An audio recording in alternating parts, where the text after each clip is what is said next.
দর্শক, এখন আমরা আলোচনা শুনব ডক্টর আনোয়ার হোসেন মোল্লার কাছ থেকে সাহরির গুরুত্ব ও ফজিলত। ধন্যবাদ। আলহামদুলিল্লাহ ওয়াসসালাতু ওয়াসসালামু আলা রাসূলিল্লাহ ওয়া আলা আলিহি ওয়া সাহবিহি আজমাইন, আম্মা বাদ। সাহরিটা আরবি মূলত সাহুর বা সুহুর শব্দ থেকে এসেছে। মানে সাহুর বা সুহুর বলা হয় রাতের শেষ ভাগকে। তো রাতের শেষ ভাগে রোজা রাখার নিয়তে যে খাদ্য গ্রহণ করা হয় প্রচলিত পরিভাষায় বা ইসলামী শরিয়ার পরিভাষায় এটাকে সাহরি বলা হয় অথবা তোয়ামুস সহুর বলা হয়। তো রাসূলুল্লাহ সাল্লাল্লাহু আলাইহি ওয়াসাল্লাম যখন রোজা রাখার বিধান প্রবর্তিত হলো, তখন রোজা রাখার নিয়তে রাতের শেষ ভাগে কিছু খাবার গ্রহণ করতেন এবং সাহাবায়ে কেরামদেরকেও তিনি বলেছেন যে তোমরা সাহরি গ্রহণ করো। তিনি বলেছেন তাসাহহারু ফা ইন্না ফিস সুহুরি বারাকা, তোমরা সাহরি গ্রহণ করো কেননা সাহরির মধ্যে বারাকা রয়েছে। তো রাতের শেষ ভাগে তোমরা খাবার গ্রহণ করো। বারাকা দুই ধরনের, একটা বারাকা হলো বস্তুগত আর একটা বারাকা হলো তাত্ত্বিক।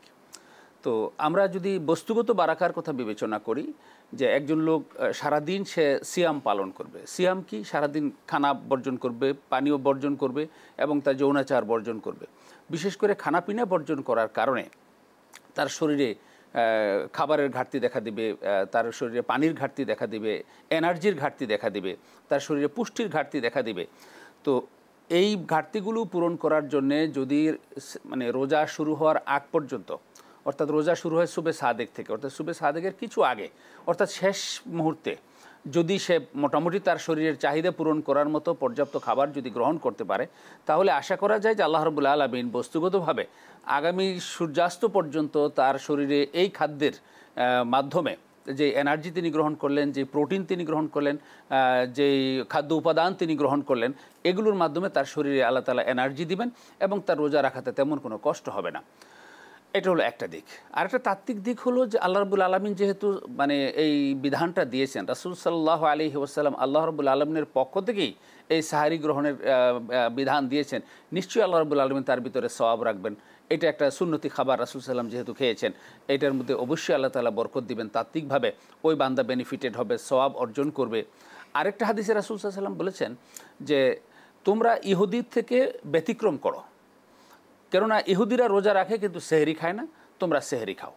তো সুতরাং এটাও মানে রাসূল সাল্লাল্লাহু আলাইহি ওয়াসাল্লামের প্রবর্তিত একটা সুন্নাহ আমল। আমরা অবশ্যই এই জন্যে সাহরি আমরা গ্রহণ করব, এই সাহরিকে হালকা করে দেখব না। আমরা অনেক সময় দেখি যে অলসেমির কারণে সেহরি খাওয়া হয় না।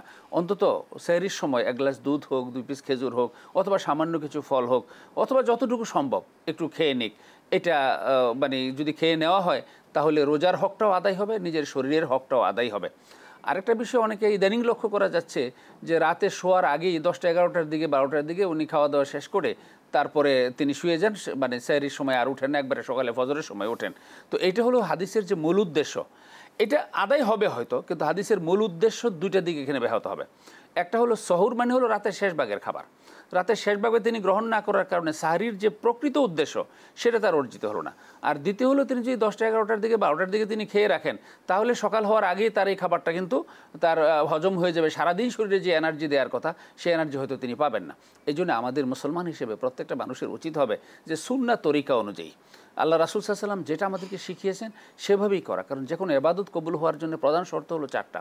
একটা হলো ঈমান বিশুদ্ধ থাকতে হবে, নিয়তের মধ্যে ইখলাস থাকতে হবে, তৃতীয় হলো তরিকাটা হতে হবে রাসূলুল্লাহ সাল্লাল্লাহু আলাইহি ওয়াসাল্লাম যেই পদ্ধতিতে যেই তরিকায় কাজগুলো করেছেন সেই তরিকায়, এবং তার আয় রোজগার হালাল হতে হবে।